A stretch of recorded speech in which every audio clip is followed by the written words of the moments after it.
বাংলাদেশ আওয়ামী লীগ কি লন্ডনে এবার সমাবেশের আয়োজন করছে? তেমন খবরে এসেছে লন্ডন আওয়ামী লীগ একটা সমাবেশ আয়োজন করছে আমেরিকা আওয়ামী লীগের সঙ্গে সাবেক প্রধানমন্ত্রী শেখ হাসিনা অনলাইনে যুক্ত হয়েছিলেন। ভারতের মাটিতে বসে প্রকাশ্য সমাবেশে বক্তব্য দিলেন দেশ পালানো সাবেক প্রধানমন্ত্রী শেখ হাসিনা। সম্প্রতি যুক্তরাষ্ট্রের নিউ ইয়র্কে আওয়ামী লীগ আয়োজিত এক অনুষ্ঠানে ভার্চুয়ালি দেয়া সেই ভাষণে সংখ্যালঘুদের উপর নিপীড়ন ও গণহত্যার জন্য তিনি দায়ী করেন অন্তর্বর্তী সরকার প্রধান ডক্টর মোহাম্মদ ইউনূসকে। ইউনূসের চামড়া তুলে নিয়ে আসবে বাংলাদেশের লোক গিয়ে, আপনাদের কিছু করতে হবে না।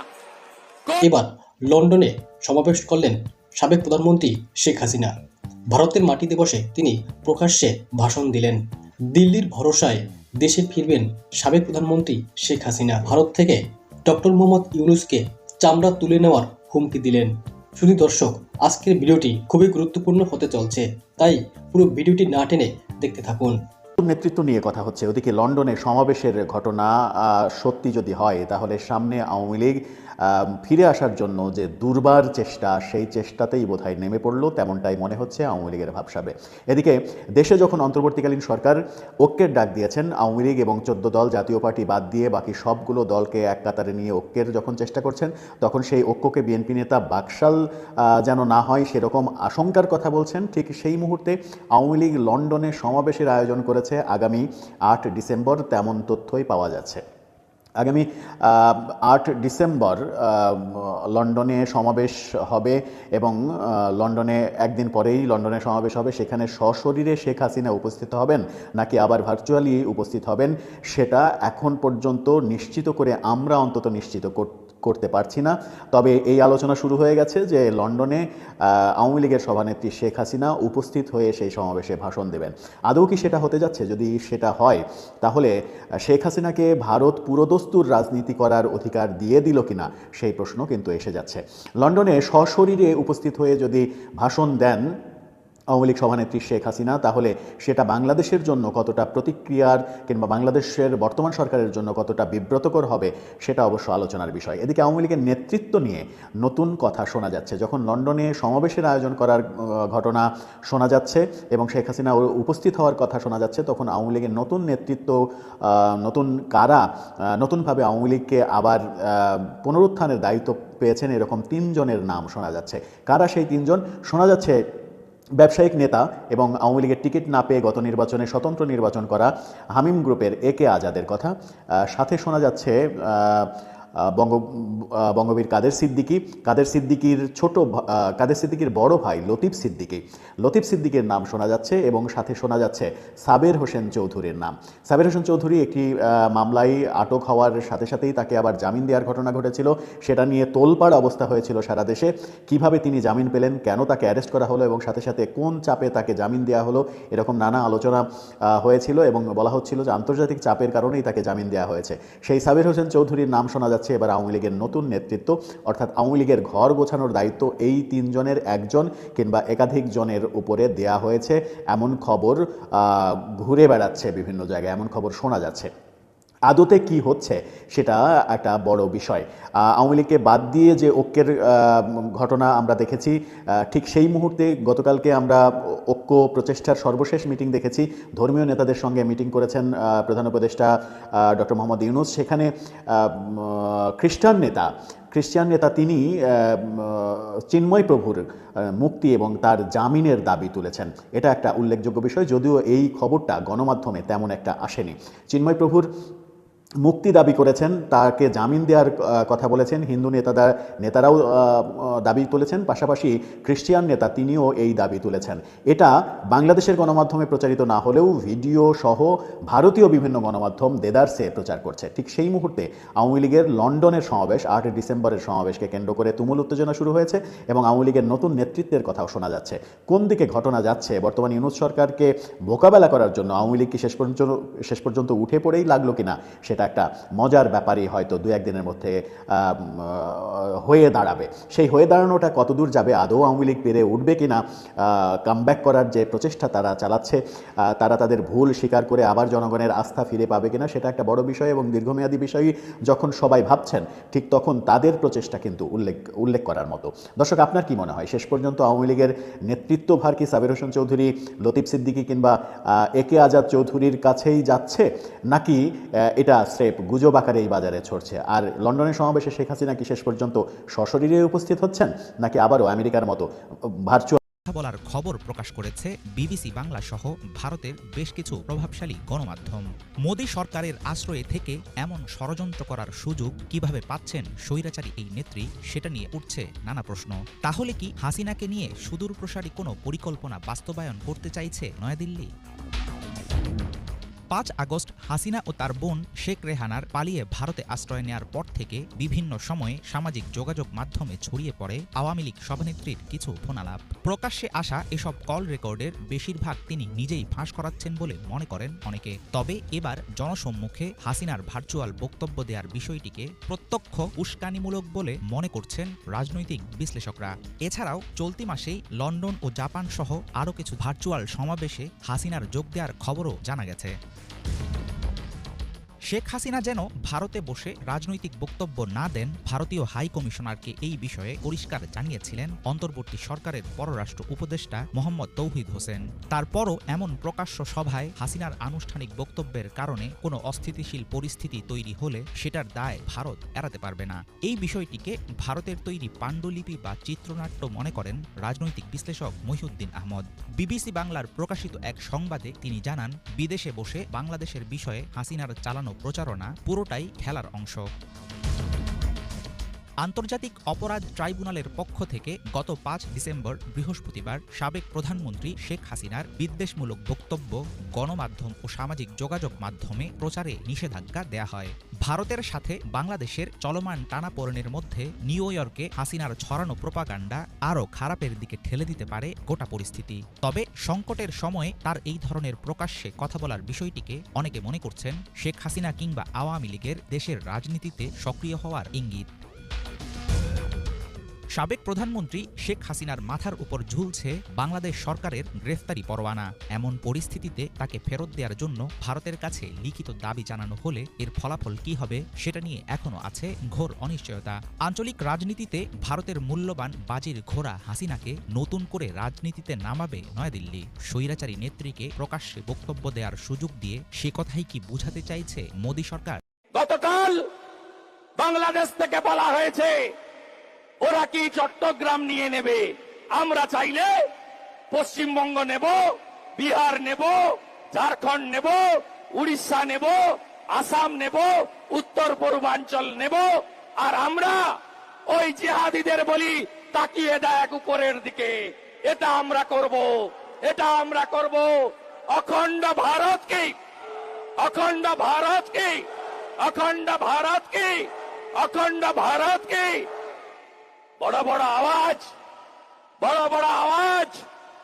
হাসি মারাতে 40টা শব্দ দানা বাঁচে ভারতের, দুটো যদি ঘুরিয়ে দেয় না পালানোর রাস্তা পাবে না।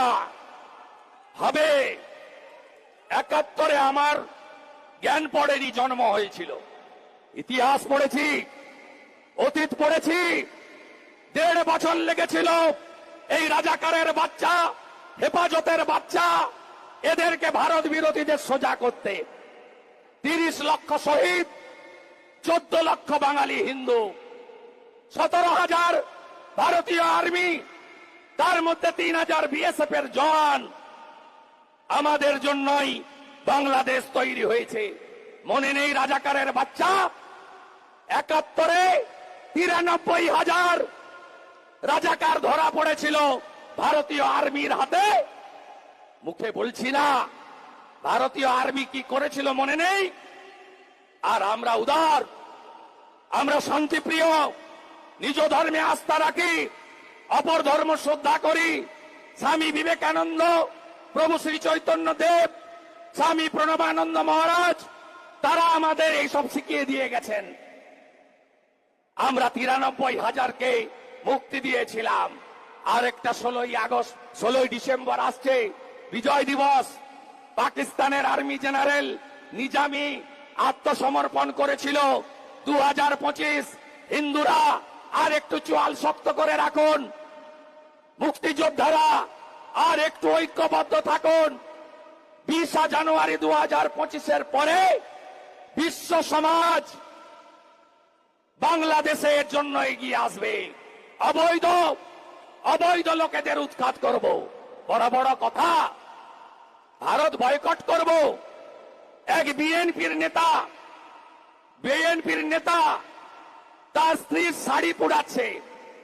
ওটা কত নম্বর স্ত্রী আমি জানি না, 1 না 5, একটা শাড়ি পুড়াচ্ছেন। আরে মশাই, আমরা বাংলাদেশ থেকে বাণিজ্য হয় মাত্র 11.25 বিলিয়ন। আপনারা আছেন অনেক পিছনে, 10-এর পরে। আমাদের অর্থনীতি আপনাদের উপর নির্ভর করে না। আর আমরা কি পাঠাই?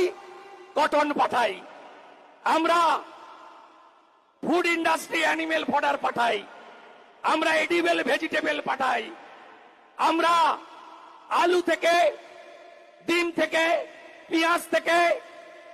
আপনার এখানে এমন 97টা জিনিস আছে, যার 97তম হচ্ছে শিপ, বোট, আদার ফ্লোটিং স্ট্রাকচার। নৌকো, লঞ্চের যন্ত্র, মেশিন, ওটাও ভারত দেয়। একদিনে শুধু পেট্রোল বন্ধ করেছিলাম, 40 গাড়ি পেঁয়াজ গেছে পচে। একদিনে হালুয়া টাইট। এক্সপোর্টাররা ইম্পোর্টাররা বলছে সবাই হিন্দুদের বাঁচাতে চায়। বলছে দাদা 7টা দিন আটকে দিতে পারলে না, এদের অবস্থা কি হবে দেখবে। ইউনুসের চামড়া তুলে নিয়ে আসবে বাংলাদেশের লোক গিয়ে। আপনাদের কিছু করতে হবে না, করব আমরা। আরে রাজনীতি পরে হবে, আগে তো হিন্দুর বাচ্চা, আগে তো আমাদের সব হিন্দুকে এক হতে হবে। মহারাজরা বাঙালি হিন্দু বলছিল, কেন বলছিল? কারণ আছে। বাঙালি হিন্দুরা ঐক্যবদ্ধ হতে পারেনি, এখনো ঐক্যবদ্ধ হয়নি। ভাবছেন শ্যামপুরে মেরেছে, বাগনানে তো কিছু হয়নি। বাউরিয়ায় ঢিল মেরেছে, উলবেড়িয়ায় তো কিছু হয়নি। আরে বেলডাঙ্গাতে কার্তিক পুজোয় ভেঙেছে, কাটুয়া কালনায় কার্তিকের গায়ে তো হাত দেয়নি। তাই মহারাজরা বলছিলেন বাঙালি হিন্দু তুমি এক হও। কারণ রাজস্থানের হিন্দুরা ঐক্যবদ্ধ হয়েছে, ইউপির হিন্দুরা ঐক্যবদ্ধ হয়েছে, যোগীজির বাণী গ্রহণ করেছে। হরিয়ানা বাটেঙ্গে তো কাটেঙ্গে, এক রহেগে তো সেফ রহেগে। মহারাষ্ট্র ছত্রপতি শিবাজী মহারাজের মাটি, ঐক্যবদ্ধ হয়েছে। সেখানে ঔরঙ্গজেব, যোগীজি ওখানে গিয়ে আরেকটা লাইন অ্যাড করেছিলেন। হরিয়ানায় বলেছিলেন বাটেগে তো কাটেগে, এক রহেগে তো সেফ রহেগে। আর মহারাষ্ট্রে গিয়ে যোগীজি বলেছেন বাটেগে তো নির্মমতা কা সহিত কাটেগি। ঔরঙ্গজেব কেটেছিল, তাই মহারাষ্ট্র ভূমে এক হয়েছে। কবে এক হবেন আপনারা? আমি তো আমার নির্বাচন কেন্দ্রে এক করে ফেলেছি। 21-এ মমতা ব্যানার্জি আমাকে হারাতে গেছিল, 25 মুসলমান, 65,000 ভোট, আমার 75,000 হিন্দু, নানাভাবে বিভক্ত। আমি বললাম হিন্দু তুমি এক হও, মমতাকে হারাতে হবে। রোহিঙ্গা মুসলমান ঢুকিয়ে বাংলা ধ্বংস করছে, 72টা জায়গায় বিএসএফ কে বেড়া করতে দেয় না। পশ্চিম বাংলায় পূজা করতে গেলে হাইকোর্টে যেতে হয়, গেরুয়া ধ্বজ নিয়ে বেড়ানো যায় না। জয় শ্রীরাম নাকি খারাপ শব্দ। রামনবমী যারা করে, স্বয়ংসেবক সংঘ, বিশ্ব হিন্দু পরিষদ, সনাতন সংগঠন, তারা নাকি দাঙ্গাবাজ। এই কথা পশ্চিম বাংলায় কোন ধর্মীয় সংগঠন নয়, সরকার বলে, সরকারের প্রধান বলে, রেড রোড থেকে বলে। তাই আমি ওখানে 65% হিন্দুকে এক করেছিলাম। 1956 ভোটে মমতা ব্যানার্জিকে হারিয়েছি। এবারে লোকসভা ভোটে নন্দীগ্রামে 72% হিন্দু এক হয়েছে। অভিজিৎ গাঙ্গুলি শুধু নন্দীগ্রাম থেকে ৮,২০০ ভোট লিড পেয়েছে, 4 গুণ ভোট বাড়িয়ে। কবে আপনারা এক হবেন? আপনারা তো এক হবেন, আমি বিধানসভায় বলেছি। ওয়াকফ বোর্ড থাকলে সনাতন বোর্ড নয় কেন? সনাতন বোর্ড করতে হবে। ওরা বলছিল ওদের 2 এমএলএ কেরালায় আছে, ইউপিতে আছে। আমি বলি ভারতে করতে হবে সনাতন বোর্ড। কেন লাভ জিহাদের বিরুদ্ধে আইন হবে না? কেন ধর্ম পরিবর্তনের বিরুদ্ধে আইন হবে না? কেন এনআরসি হবে না? কেন নাগরিক পঞ্জি তৈরি হবে না? কেন যোগীজি যা করছে, হেমন্তজি যা করেছে, গোমাতার সম্মান রক্ষা করেছে হেমন্ত বিশ্ব শর্মা, আমার বাংলায় কেন হবে না? কেন হবে না? কেন হবে না? তাই ল মেকারদেরকে পাঠাতে হবে, হিন্দুদের ঐক্যবদ্ধ হতে হবে। এ লড়াই চলছে, এ লড়াই চলবে। বেলা অনেক হয়ে গেছে, 1 গ্লাস জল দিতে পারিনি। 48 ঘন্টা নোটিশ, তাতে কলকাতার পার্শ্ববর্তী এলাকা থেকে এত মানুষ। সম্মানিত দর্শক, আপনাদের অনেক ধন্যবাদ এতক্ষণ আমাদের ভিডিওটি দেখার জন্য। সাবেক প্রধানমন্ত্রী শেখ হাসিনা দিল্লির সহায়তায় বাংলাদেশে আসবেন, এমনটাই আশা করছে বাংলাদেশের জনগণ। দর্শক, আপনাদের কি মনে হয়? আপনাদের মূল্যবান মতামত আমাদের কমেন্টস করে জানাবেন। তবে শেখ হাসিনাকে এই মুহূর্তে বাংলাদেশে দরকার, কারণ বাংলাদেশের অবস্থা এখন দিন দিন অন্যরকম হয়ে যাচ্ছে, বাংলাদেশের অবস্থা পরিবর্তন হয়ে যাচ্ছে। সাবেক প্রধানমন্ত্রী শেখ হাসিনাকে দেশে ফেরানোর জন্য বাংলাদেশ আওয়ামী লীগ নেতাকর্মীরা বিভিন্ন সমাবেশ করেছেন এবং দেশে এবং বিদেশে বিভিন্ন জায়গায় মিছিল সমাবেশ করে যাচ্ছেন।